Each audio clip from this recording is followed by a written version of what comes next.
6 losses in a row for the Sacramento Kings, and it doesn't seem like it's going to get any easier. It doesn't feel like there's any answer that's going to pop out of nowhere. And it feels like anything that the Kings try just doesn't really have much of an effect. Another starting lineup change for the Kings in this one, and that is Keon Ellis going into the starting lineup over Precious Achiuwa. So the starting lineup is Russell Westbrook, Keon Ellis, Zach LaVine, DeMar DeRozan, and Domantas Sabonis. And while starting Keon Ellis over Precious Achiuwa, you're starting to get towards what the best starting lineup is, and that's good. You know, it is good to have a balanced starting lineup that makes sense. You want to have your best lineup be your starting lineup for the most part. But at the end of the day, the Kings are still playing the same players out there. And at the end of the day, even the Kings' best lineup tends to not be very good. Maybe that will change when Keegan Murray is back and then they can have at least one lineup that's good. But right now, every lineup for the Kings sucks. And even when you're starting Keon Ellis, I mean, that's not going to change a whole bunch, especially when you only play him 15 minutes. And I'm not saying playing Keon Ellis any more than 15 minutes would have changed anything in this game. But what I'm saying is, making that starting lineup change, you're still playing the same players throughout the game anyways. And those players simply do not work on either end of the basketball court. Right now, looking at some statistics, over the last 5 games in the NBA, the Sacramento Kings are third to last in offensive rating, defensive rating, and net rating. Now, that is an improvement from where they were when I last checked a game ago, when they were second to last in all those categories. At least they moved up one. But this is a team that I expected to at least be average offensively, but they're not even that. They are performing absolutely awfully on both ends of the court. You expect this team to have its defensive struggles, but on the offensive end, they are just as bad as the defensive end. This was a game where the San Antonio Spurs were without Victor Wembanyama.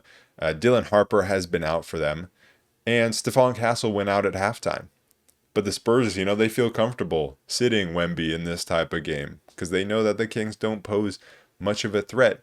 And even without the size of Wemby out, even without Stephon Castle in the second half, the Kings still got dominated really physically in the paint. The Spurs team, just like pretty much any team that plays the Kings at this point, they just looked bigger, faster, stronger. The amount of times a Spurs player would drive and just put their shoulder into the chest of a Kings player, knock them off balance, and then either finish at the rim or find a wide open teammate on the perimeter because they had sucked in the defense. That happened a million times. Guys like Keldon Johnson, De'Aaron Fox, Luke Cornett, Jeremy Sohan, even Harrison Barnes and Devin Vassell. Everyone was just marching into the lane, knocking a guy off balance, and then going from there. And it's that trickle-down effect of where the Kings are at from a size perspective, where a guy like Devin Vassell, he's not like the biggest, strongest guy, but he's got some height to him, and especially if he's playing that 2-guard position, if he's being guarded by Dennis Schroeder, which he was quite a bit, then he can just rise up over Dennis Schroeder. Or when Harrison Barnes is attacking DeMar DeRozan, he can go straight through Harrison Barnes. So it's just that trickle-down effect of where the Kings are at from a size perspective. You know, especially when you're not starting Precious Achiuwa anymore. We were hoping that wouldn't be a problem, probably because the Spurs, their 4-man is Harrison Barnes. So not exactly the most, physical and threatening lineup out there for the Spurs. But it still had a big effect where the Spurs were just the more physical team getting into the lane. But at the start of this game, it wasn't the paint points that were going the way of the Spurs. In fact, the Kings had a lot more paint points, but that was just because the Spurs were getting wide open 3 after wide open 3. And that's what seems to happen early in games. Like the last few games for the Kings, they've given up wide open 3s to start these games off. They just keep digging themselves into big holes because by halfway through the first quarter, the other team already has 20 points. It was the game of former players going off against their former teams. DeMar DeRozan for the Kings carrying the offensive load, and then De'Aaron Fox and Harrison Barnes carrying the offensive load for the San Antonio Spurs. The Kings hung around in this one, but there's a difference between hanging around where it's maybe 5 to 6 points, or even as much as double digits, but then having some faith that you're actually going to be able to close a comeback in the end, versus what the Kings are doing and kind of have been doing this season, where they will hang around, but it doesn't really matter much because in this league, sometimes that happens. Sometimes teams will just allow you to hang around, and there's just 2 different kinds of that happening. The one where you actually believe that a team will make a comeback versus the one where you know they will not. And right now, the Kings are the type where you just know that they will not make the comeback in the end because, simply put, their defense is not good enough at the end of games. Neither is their offense, but it's more on their defense because I can believe in DeMar DeRozan takeover at the end of a game, or just randomly Zach LaVine, Russell Westbrook, somebody taking over offensively, or multiple guys knocking down shots. That can happen, but if you're not going to be able to get those stops, it doesn't really matter how much you hang around in games. Because it felt like the Kings should have gotten blown out at times, and they didn't, and they stuck around, and the Spurs would make a push, and then the Kings would make a push back and keep it into the single digits.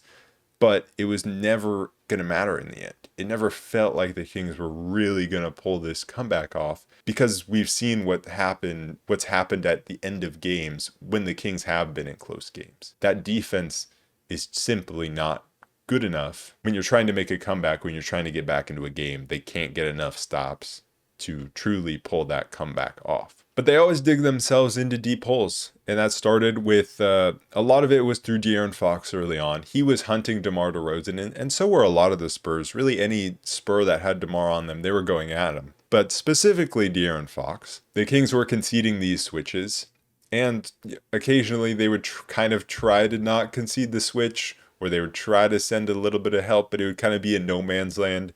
Like one play where Keon Ellis is guarding De'Aaron Fox. They give him a screen. DeMar switches, and Keon just kind of hangs around because he understands DeMar is going to get absolutely scorched, but he doesn't go and trap immediately. He kind of just hangs around in no man's land, and that generates an open three for the Spurs. And you saw a lot of that. You saw a lot of either guys just blowing one-on-one matchups or the help defense knowing that a Kings defender was going to blow a one-on-one matchup and helping a little too much, where then they were getting open threes. The Spurs started out 5 for 7 from 3, collapsing the defense, kicking out from 3. Harrison Barnes was scorching us on the dribble drives. Offensively, for the Kings, it wasn't bad. DeMar DeRozan had it going from the mid-range. He was a lot of the offense. The other offense was really Russell Westbrook, Domantas Sabonis pick and roll. And that has continued to look effective, although there were quite a few turnovers in it. And Russell Westbrook was not the best at being careful with the basketball. But the two main sources of offense were DeMar DeRozan isolations in the mid-range, or getting him off the catch in the mid-range, and Russell Westbrook, Domantas Sabonis pick and roll. The only thing that wasn't really happening for the Kings offense was they weren't knocking down their open threes. They did generate some, they weren't knocking them down. One of the trends we saw throughout this game was when De'Aaron Fox went out, that's when the Kings would go on a little bit of a run. I think that was true for most of the game, except for maybe one part of the game where Fox was on the bench. Most of the time when he went to the bench, the Spurs tended to go cold offensively. That's what happened in the first quarter, so the Kings were able to make up some ground or play a little bit even towards the end of that first quarter, but the Spurs were then doing a lot of damage through second chance points, getting on the offensive glass. It was 11-1 second chance points in favor of the Spurs in that first quarter. Dennis Schroeder was a large part of the offense late in that first quarter, hitting the Kings' first 3 after the Spurs were already 8 for 17 from 3. That's insane. The Kings' first made 3 comes when the other team has attempted 17 threes and made 8 of them. That number blew me away when that came up on the broadcast as a statistic, when it said 8 for 17 and it was the first quarter. That's just how many looks that the Kings were giving up. When the other team is shooting that many threes, usually it's not a good sign. Usually they're only shooting that many threes because you're giving up a lot of open threes. Of course, there can be some cases of it being good defense and forcing bad outside shots, but I would say most of the time, if a team is attempting 17 three-pointers in one quarter, that's not good for your defense. But Schroeder hit a 3, also had an and one, so he, for the second straight game coming off the bench, continues to look comfortable off the bench. But despite Dennis Schroeder knocking down that 3, it did not get the Kings going from three-point land. They remained ice cold, and Domantas Sabonis went out of the game towards the end of the first, start of the second, like he normally does, and the Kings couldn't get into the lane at all without him. Meanwhile, on the other end, the Spurs, after shooting 17 threes in the first, they calmed down from three-point land. They made over half of their threes in the first quarter. They ended the game with 14, so they weren't doing quite as much damage from beyond the arc, but that just meant that they were doing a lot more in the paint. After the Kings had a lead in terms of points in the paint in that first quarter, it pretty quickly evaporated. And you could just see, especially how a guy like Keldon Johnson just uses his body and uses his strength in the paint. It was straight bully ball. No one on the Kings was really countering that. I thought there were just a ton of guys on the Spurs who were playing super physical basketball in the lane, like Keldon Johnson, Jeremy Sohan, Luke Cornett, De'Aaron Fox, Harrison Barnes. Whereas the Kings, it was Domantas Sabonis, and then at points Russell Westbrook, and then they have Precious Achiuwa who can play a physical brand of basketball, but only played 5 minutes in this game. So the Kings' top players are not the bruiser type. But add on top of that physicality that some of those guys that I listed for the Spurs were also knocking down threes, like Fox early on. Keldon Johnson hit a couple, I think. Jeremy Sohan definitely hit a couple. That was putting the Kings' defense in an absolute world of hurt. So when they're faster than you, beating guys like DeMar DeRozan and Zach LaVine on the perimeter, also more physical than you inside, and also hitting threes at a much better rate than you, it's going to be very tough to win a game. And honestly, it was pretty crazy that the Kings were even staying in this game. And a lot of that was through DeMar DeRozan. His offense was pretty consistent the entire game. But at one point in that second quarter, the Kings had 40 points and DeMar had 18 of them. Dennis Schroeder also knocked down a couple of threes, so he was really the only guy hitting threes for the Kings at a consistent rate. He went 5 for 8 on the game from three. So it was Dennis Schroeder, it was DeMar DeRozan. Those were the guys carrying the Kings offense, having over half the team's points in the middle of that second quarter. Like I mentioned earlier, when De'Aaron Fox went out in that middle of that second quarter, the Kings went on a bit of a run. So the Spurs had a pretty solid lead, but the Kings were able to go on a bit of a run when De'Aaron Fox went out. And it was through obviously DeMar DeRozan and Dennis Schroeder, but also Russell Westbrook got it going a little bit. He knocked down a couple of threes, and the Kings' most consistent shooters from outside in this game were Dennis Schroeder and Russell Westbrook, which you obviously need, but that's kind of the state of the Kings' three-point shooting on the season. When Fox came back in, the Spurs responded to that Kings run pretty well, but then it was kind of just trading back at baskets towards the end of that second quarter. Malik Monk finally got it going to get 6 points by the end of the half. Dennis Schroeder had some nice plays, but it felt like the Kings were lucky to be even within single digits by the time the first half was over. They were within 8, but the scoring did pick up quite a bit for the Kings, and in those moments where Fox went out, they were able to pick up the defense. DeMar DeRozan and Dennis Schroeder were carrying the offense in that first half. Zach LaVine was extremely quiet, and I'll get to him more later, but it was an extremely odd game from Zach LaVine. Going into the second half, Stephon Castle, like I mentioned earlier, was out for the second half, and one of the things that Katie said on the broadcast, it was pretty funny to me, where she said the Spurs started that half out on a run where it was an 8-point game at the start of the half. It was pretty quickly a 15-point game. And Katie just said the Kings were stunned that Castle wasn't in the game and that they had to make an adjustment.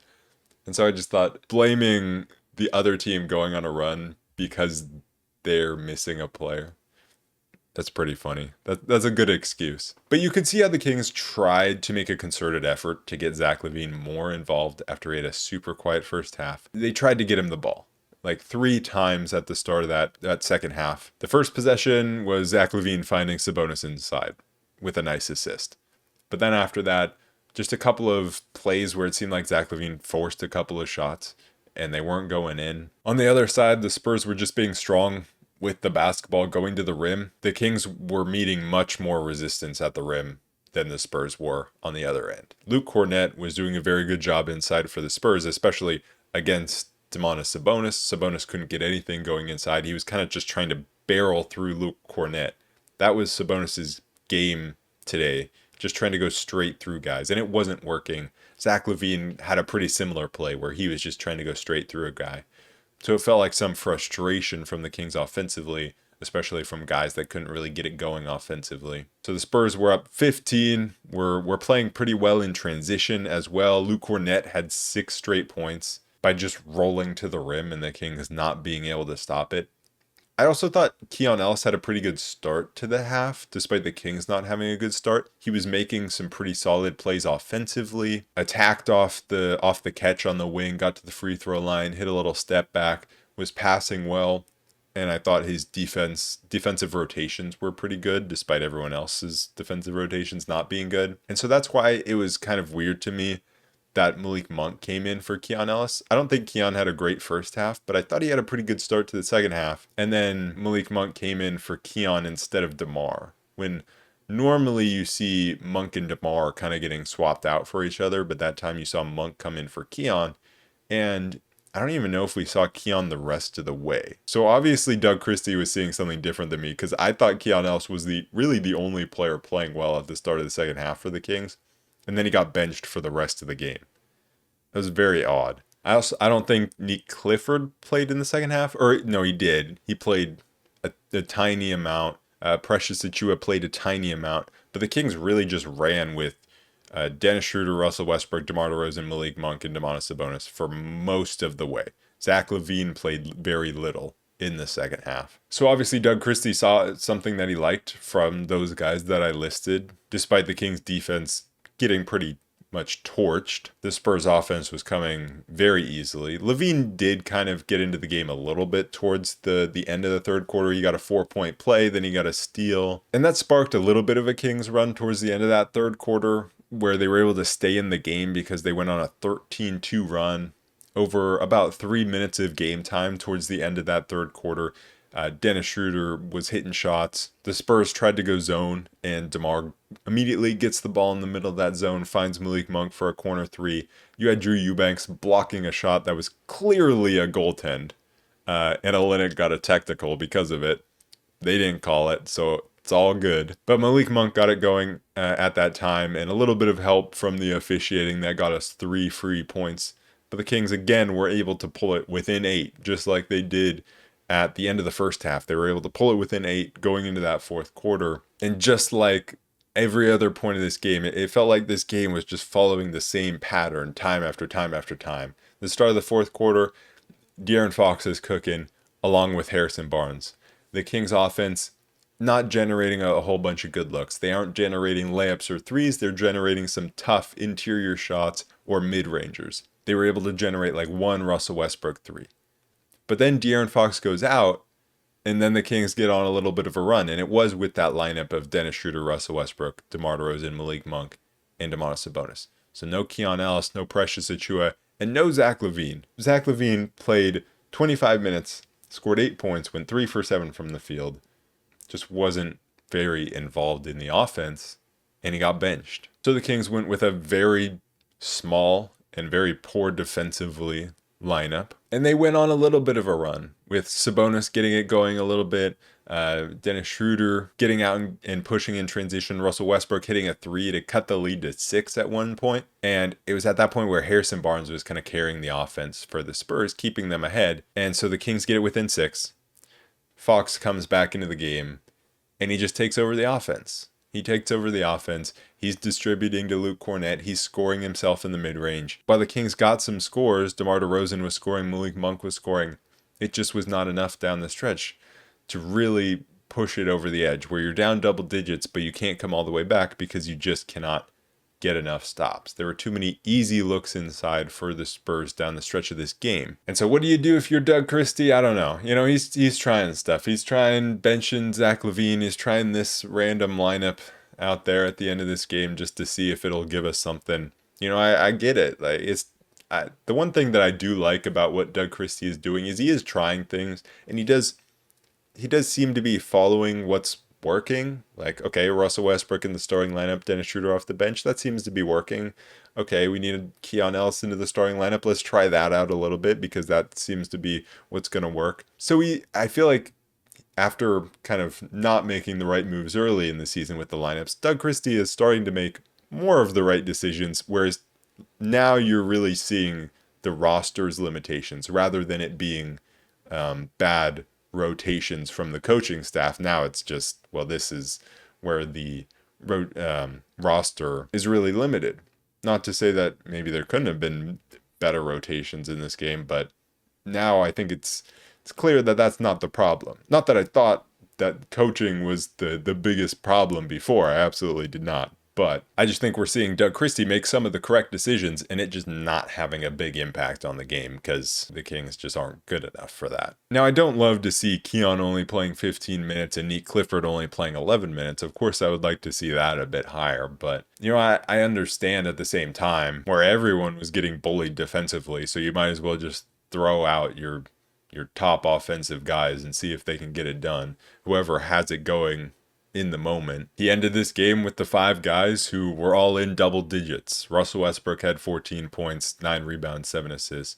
Sabonis had 17 and 13. DeRozan had 27. Schroeder had 22. Malik had 16. So you just ended with the guys that were giving you the points, and you were trying to see if you could outscore this Spurs team in the end, and you just weren't able to. Right now, it just feels like the Kings have no chance of winning games when they go into really any game. And that's a pretty wild feeling because there doesn't seem to be a path for the Kings to get a win. Now, when Keegan Murray comes back, how much does that change? Do they start to get a few wins just because, hey, you actually have a guy who can match up against some of the physicality on other teams?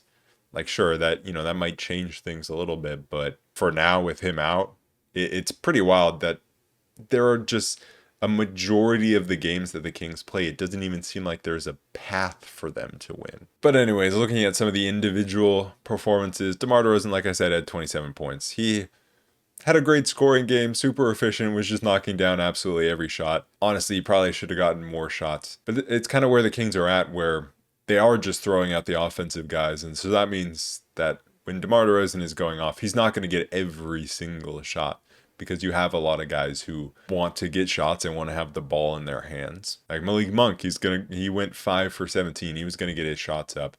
Malik Monk, after a very hot start to the season, he has cooled down, but he still scored 16. He just did it very inefficiently. So he was getting his shots up, and that is better than him scoring, what did he score last game? 0, I think. But his 3-point shooting has come back to earth, which kind of expected at some point after he started the season so hot from 3. But Dennis Schroeder looking comfortable off the bench, and it's just his 3-point shots coming around now. 5 for 8 from 3. Domantas Sabonis, he had 17, 13, and 5. Also added 3 steals in there, but it just feels like his game is way less impactful than it felt in past seasons. In past seasons, you could just feel when he was off the court how different the Kings team was. Now, you don't feel that at all. You don't feel like he's the center of everything the Kings are doing offensively. I don't feel that impact that he has when he steps on the floor versus he steps off of it. There were a few times throughout the game when Drew Eubanks was in, where it's like, okay, Sabonis wasn't going to get bullied like Eubanks did there, or things like that. But for the most part, Sabonis is just not having the same impact that he's had in the past. And it's not necessarily about the stat lines. While yes, he is averaging less points and less assists, last season or 2 seasons ago, he could have had 17, 13, and 5. And it could have felt like a very impactful game. Whereas this 17, 13, and 5 felt like a really bad game for him. Just kind of trying to force things offensively and not creating much for others. The only other individual I'll talk about is Neat Clifford. He had 11 minutes, didn't play much in the second half, had 1 point on 1 for 2 from the free throw line. And as this game was going on, what I was thinking when I was watching Neat Clifford was he just needs to see that shot go down, because his first 3-pointer, it went down and out. And then he had a little mid-ranger, and that just went out. Then he drove to the rim, and he got fouled, but he missed the layup that I felt like he could have made.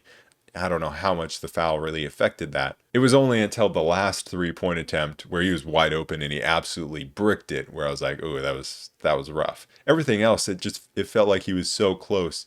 He just needs to knock down that shot before to get him a little confidence and really be making an impact. On the defensive side of the ball, he always seems solid, but he's definitely not a big wing defender. Guys can go through him. Like Fox tried to go through him, and he had good hands to knock the ball away on the drive, but guys can go over him a little bit, so he's not that big wing defender that can fill a spot that the Kings desperately need. He gives you a little more size than other options, but the Kings do desperately need Keegan Murray back. 2 games down on this road trip, now 3 more to go. The next one is in Oklahoma City. So for the third time already this season. The Kings going to Oklahoma City, or well, they didn't go to Oklahoma City 3 times, but they're playing Oklahoma City for the third time. Then they're on a back-to-back in Memphis. Then they go to Denver. Then they come home to Minnesota for the third game against Minnesota. So fun schedule. I wonder if we'll see another starting lineup change. I mean, that's just every preview is talking about, okay, what starting lineup change could Doug Christie make this time? I'm thinking get Dario Saric into the starting lineup. Dario Saric in for Keon Ellis. That's what we're going to see. Just start throwing the most random lineups out there. Why not? I mean, Oklahoma City have only lost 1 game all season. Do I think that the Kings have any chance? Absolutely not. But that's, you got to get them when they least expect them. OKC probably think that the Kings have no chance. The Kings probably think they have no chance. This is when the win is gonna come. We're gonna break this losing streak right here. It's honestly incredible that the Kings aren't further down in the standings than they are, just in the overall standings. There are still 4 teams with worse records than the Kings. The Pelicans have 2 wins. The Nets have 2 wins because they just played, who did they play? The Wizards or the Pacers? They played one of the other 1-win teams, and then the Wizards and Pacers have 1 win each. The East just does tanking differently. It's tough to beat the East at tanking. 2 1-win teams still out in the East, and the only reason that another team has 2 wins is because they played one of those teams with 1 win. At least they're going to have to start playing each other at some point, right? There's going to be more games between those teams. Because when I look at the Western Conference standings, I'm like, it's going to be tough for the Kings to not finish last if they're trying to tank by the trade deadline. It's going to be tough for anyone to out-tank the Kings in the West. The Pelicans don't have their pick. And then I don't see any of the other teams like the Mavericks or Clippers or Grizzlies really tanking. The only team is the Jazz, but they're 5-8. They just won a double OT game against the Bulls that I just watched. It's that pesky Eastern Conference that's going to take the best lottery odds from us. But anyways, that is it for this episode of the Roll Report. I will be back on, Wednesday? I think it's Wednesday when we play the Thunder. So I will see you guys then. Peace.